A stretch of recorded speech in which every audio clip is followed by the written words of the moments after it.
to the ECB and their policy decisions.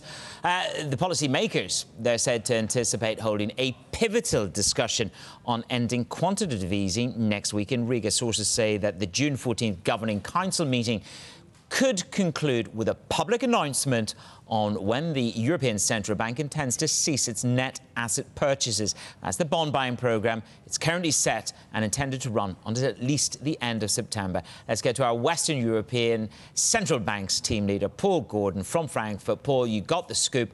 Well done. What are the pros and cons of the ECB taking this decision next week? You've got Italy on one hand, and I've got Germany and Jens Weidmann ringing in my other ear.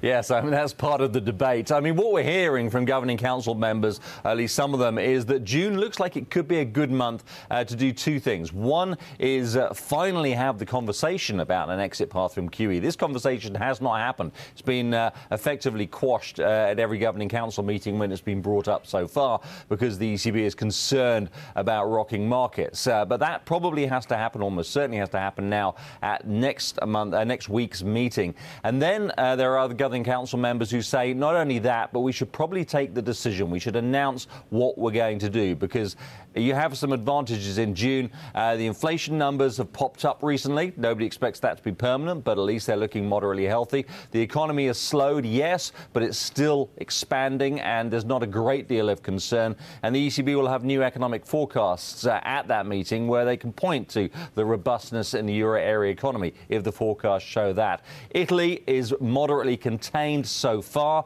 Come July, Italy may be worse. The economy may be looking worse. Inflation will certainly probably have eased back a bit. And the trade dispute may be looking worse as well. That makes it much harder to take a decision in July. So why not do it now is the way some of the thinking goes.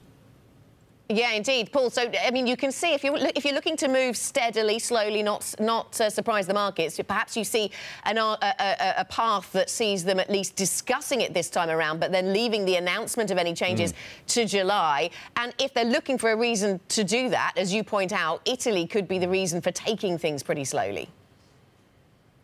Well, there is some concern that to act now would be effectively seen to be punishing Italy. It's not necessarily a very strong argument, but there is that concern amongst some members on the Governing Council. It is entirely possible, of course, that what we get is as a full-fledged discussion on a QE exit now. No decision, but a flag from ECB President Mario Draghi in his press conference that that decision will be taken in July.